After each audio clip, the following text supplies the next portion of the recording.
चलिए भाई, आप लोग कैसे हैं? ठीक है ना सब कोई? चलिए ठीक है।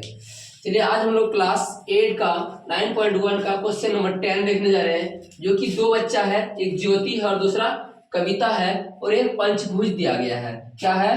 पंचभुज। जो कि एक ज्योति है, दूसरा कविता है। ज्योति ने उस स्ट्रक्चर में अपना आकृति दिया है, उसको सॉल्व करने के लिए क्या दिया है देख सकते हैं कि ज्योति ने इसको दो समलंब चतुर्भुज में बांट दिया है, और कविता ने नहीं दिखा के दिखाओ, तो कविता ने इसको क्या किया है, एक वर्ग बना दिया है और एक त्रिभुज बना दिया है। क्या बना दिया है? एक वर्ग बना दिया, एक त्रिभुज बना दिया। तो ज्योति ने एक फिगर दिया है दूसरा नंबर में, और पहला नंबर ये ज्योति ने दो समलंब चतुर्भुज में इसको बांट दिया है। चलिए हम लोग दोनों को बारीकी सब निकालते हैं। ज्योति ने जो बांटा है ये तो और ही आसान है हम लोग के लिए, क्योंकि हम लोग इसको बनाएंगे भी, सॉल्व करेंगे, देख ही लेंगे। तो सबसे पहले ज्योति का तो जो समलंब चतुर्भुज में होता है, दो समांतर भुजाओं की लंबाई, दो समांतर भुजाओं की लंबाई, जो कि यहाँ 15 और यहाँ पे 30 दिया हुआ है, दोनों आपस में जोड़ना है। और फिर नीचे जो कि उसकी समांतर भुजाओं के बीच की दूरी होती है वह भी टोटल 15 है। अगर यदि चाहे एक एक करके निकालने के लिए इतना इतना करके, तो हम लोग इसको निकाल सकते हैं। 15 को 2 से भाग देकर के 7.5 सेंटीमीटर के आसपास आएंगे, तो वह नहीं करने का, हम लोग इसको एक साथ दोनों को निकालने की कोशिश करते हैं। जैसे कि यहाँ पे अभी हम लोग आगे जाएंगे तो इसको CP प्लस DP लिखेंगे, और दोनों को आपस में, दोनों के बदले में हम लोग क्या करेंगे, DP मान के अब पूरे 15 मीटर का 15 मीटर दोनों के बदले एक साथ लगा देंगे। चलिए पहला विधि हम लोग का है ज्योति का, जो कि ज्योति के द्वारा आरेख खींचा गया है दो समलंब चतुर्भुज, जो कि सब पंचभुज का जो है क्षेत्रफल हो जाएगा, दो समलंब चतुर्भुज का क्षेत्रफल, जो कि 1/2। इसके लिए पहला भुजाओं 1/2 ले लेंगे, वह तो दो समांतर भुजाओं की योग का जो 1/2 लगाते हैं हम लोग, उसको भाग देने के लिए जितना भुजाएं जोड़ेंगे उतना उतना से भाग देना पड़ता है। चलिए पहले सबसे पहले 1/2 ले लिया हम लोगों ने। समलंब चतुर्भुज का फॉर्मूला 1/2 AP, जो कि हम लोग का इधर 30 दिया है, वो लेंगे आगे हम लोग। और फिर BE, जो कि इसका दूसरा समांतर भुजा, गुना CP, जो कि इसका दो समांतर की भुजाओं के बीच की दूरी है, फिर प्लस इसमें से हम लोग ले लेंगे फिर दूसरा समलंब चतुर्भुज है, जो कि उसका भी 1/2 AP हो जाएगा, दूसरी समांतर भुजा है AD, और तीसरा दोनों भुजाओं के बीच की दूरी DP, ये दोनों को। चलिए हम लोग इसको आगे बना के देखते हैं। और दूसरा हम लोग इसमें लिख सकते हैं आगे, इसका जिसका जरूरत पड़ने वाला है हम लोग देख पाएंगे, उसका कुछ ऐड किए हैं डाटा, जो कि AP बराबर AP तो है, सबको जान रहा है, AP इसमें भी है, इसमें भी है, दोनों आपस में बराबर है। ये BC और ED भी आपस में बराबर है, BC और ED आपस में बराबर है, जो कि BC और ये रहा ED, ये दोनों आपस में दोनों बराबर है, दोनों को लिख लिए हैं। फिर CD, अब ये CD को लिख सकते हैं CP प्लस DP, इसको भी नोट कर लिए हैं।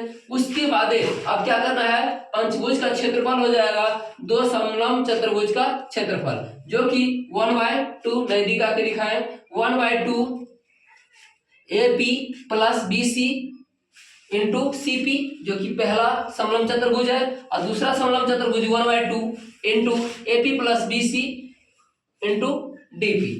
चलिए इसको आगे हम लोग सॉल्व करते हैं। अब हम लोगों ने बताए थे कि AP आपस में बराबर है, ये दोनों के बदले एक कॉमन ले लेंगे। अब फिर ये BC और ये BC कहाँ से लिए, क्योंकि यहाँ से पहला जो था उसको तो नोट कर लिए। अब हम लोग बताए थे कि यहाँ पे AP के बराबर AP को लिख सकते हैं, AP को बराबर AP लिख सकते हैं, दूसरा BC के बराबर ED लिख सकते हैं, BC के बराबर ED। तो यहाँ पे ED के जगह BC को ऐड किए हैं, उसके बाद DP और ये CP बच गया। अब दोनों में कॉमन आ रहा है, जो कि 1/2 इंटू AP प्लस BC और AP प्लस BC, जो कि यहां से हम लोग लिए हुए मान BC का मान ED के जगह BC को लिख सकते हैं, ED को, और उसका DP लिखा ही हुआ है। उसके बाद इसका भी जरूरत पड़ेगा, आगे हम लोग देखेंगे।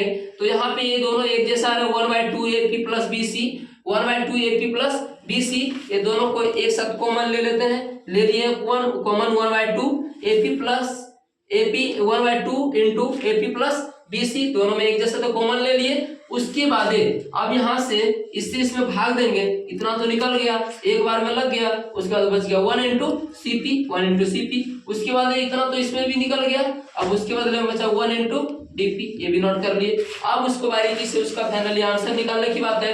देखिए 1/2, उसके बाद ये जो हम लोग कॉमन लिए उसको नोट किए 1 इंटू CP, 1 इंटू DP। कोई दिक्कत यहाँ तक? चलिए, उसके बाद चूंकि अब हम लोग लिख सकते हैं CP प्लस DP को, CP प्लस DP का देखा जाए, ये रहा CP और ये रहा DP, ये दोनों को एक साथ CD को ये CD और ये CP प्लस DP CD हम लोग लिख सकते हैं। इसीलिए दोनों के बदले में यहाँ पे हम लोग क्या किए हैं, लिख सकते हैं CP प्लस DP बराबर CD।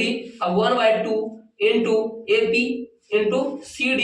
अब दोनों तीनों का बारीकी से मान रखने की जरूरत है, जो कि हम लोग ज्योति के विधि से बना रहे हैं। 1/2 इंटू, अब AP का मान कितना है देखा जाए, AP का मान 13 ले लिए, प्लस BC का मान कितना है 15 है, 15 ले लिए, CD का मान जो कि 15 है, ये भी 15 ले लिए। अब इसको मल्टीप्लिकेशन और ऐड करने की आवश्यकता है। सबसे पहले इसमें तो ब्रैकेट के अंदर काम होगा, ऐड करना पड़ेगा 1/2 और ये 30 प्लस 15 जो कि 45 और 15 दोनों को आपस में अब गुना करने की आवश्यकता है। अब ये 15 गुना 45 कर लेंगे, जो कि हम लोग के पास 675 मिला हुआ है।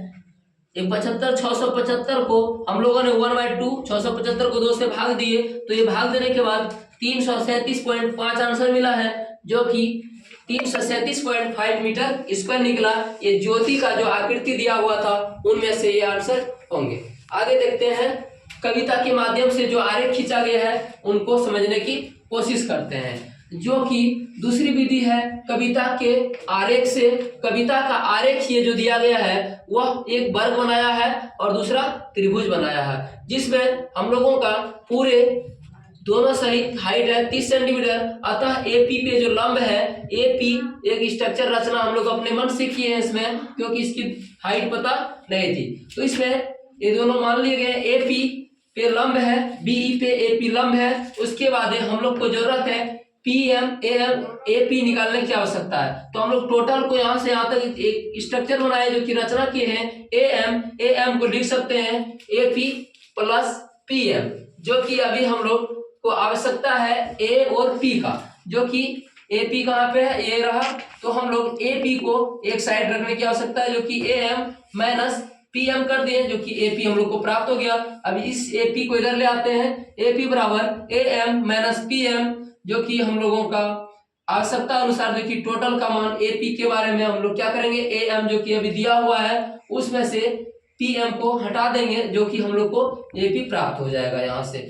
उसके बाद AM का मान है पूरे का 30, उसके बाद माइनस जो कि हम लोग का PM है 15, जो कि अभी हम लोग इसको सब्ट्रैक्शन करने के बाद जो कि प्राप्त हुआ है AP इक्वल टू 15, जो कि 15 मीटर प्राप्त हुआ है। अब हम लोग के लिए त्रिभुज का मान निकालना आसान हो गया, क्योंकि त्रिभुज का फार्मूला होता है BEA का, त्रिभुज का क्षेत्रफल होता है हाफ गुना आधार गुना ऊंचाई, तो हाफ हम लोग ले चुके हैं, इसका आधार है BE और ऊंचाई जो कि अभी हम लोगों ने फिलहाल निकाले हैं AP। अब इसका मान रखने की बारी है, मान रख लेंगे आगे। अब देखते हैं दूसरी स्ट्रक्चर रचना की बात करते हैं, जो कि वर्ग है। अब वर्ग का क्षेत्रफल सब कोई जानता है कि भुजा स्क्वायर होता है, तो वर्ग बराबर हो जाएगा, वर्ग हम लोग का बन रहा है BECD का क्षेत्रफल हो जाएगा भुजा स्क्वायर। वर्ग का क्षेत्रफल होता है भुजा स्क्वायर, इसमें सभी प्रकार के भुजाएं आपस में बराबर है, इसलिए हम लोग कह सकते हैं कि वर्ग का क्षेत्रफल होता है भुजा स्क्वायर। पंचभुज का क्षेत्रफल अब पूरी तरह से निकलने के लिए तैयार हो चुका है, जो कि त्रिभुज का क्षेत्रफल और वर्ग का क्षेत्रफल दोनों को आपस में जोड़ देंगे, जो कि पहला है 1/2 त्रिभुज का क्षेत्रफल और दूसरा वर्ग का क्षेत्रफल। अब हम लोग दोनों का बारीकी से मान रखते हैं, 1/2 त्रिभुज का क्षेत्रफल और BE जो कि हम लोगों का 15 मीटर है, उसके बाद 15 मीटर ले लिए हैं, जो कि अभी हम लोगों ने AP निकाले हैं फिलहाल 15 मीटर। उसके बाद भुजा इसका वर्ग का 15 मीटर का, अब भुजा स्क्वायर होता है उसका क्षेत्रफल, तो 15 का स्क्वायर कर दिए हैं, जो कि अब इसको सरल करने की जरूरत है सॉल्यूशन की। तो अब इसको सॉल्यूशन करके देखते हैं आंसर फाइनली क्या होगा। तो इसको गुना करने पर 15 को आपस में गुना करना पड़ेगा। ये सबसे पहले तो वर्ग में, तो इसको हटाना पड़ेगा स्क्वायर में, तो इसको बारीकी से दोनों को आपस में तोड़ के 15 गुना 15 कर लिए हैं। उसके बाद फिलहाल इसको हम लोग ऐड करते हैं। तो सबको अपना कॉपी पेन निकाल के कर लिए के चेक कर लेंगे, जो कि 15 गुना 15 होता है 225, और ये 15 गुना 15 225, 15 15 हाँ 225 होता है, जो कि 2 से अभी भाग देने पर हम लोग को प्राप्त हुआ है। ये भाग में है तो इससे कटाने पर 112.5 मिला है। अब ये दोनों को फाइनली जोड़ने की आवश्यकता, दोनों को जोड़ने के बाद जो कि प्राप्त हुआ हम लोग को 337.5 मीटर स्क्वायर, जो कि कविता के द्वारा आरेख खींचा गया था, उसका क्षेत्रफल हम लोग का निकल गया है अभी। ये त्रिभुज और वर्ग का दोनों एक साथ, जो कि 337.5 मीटर स्क्वायर प्राप्त हुआ है। ठीक है, तो अगले वीडियो में हम लोग मिलते हैं। कोई प्रॉब्लम हो तो कमेंट में बताएं।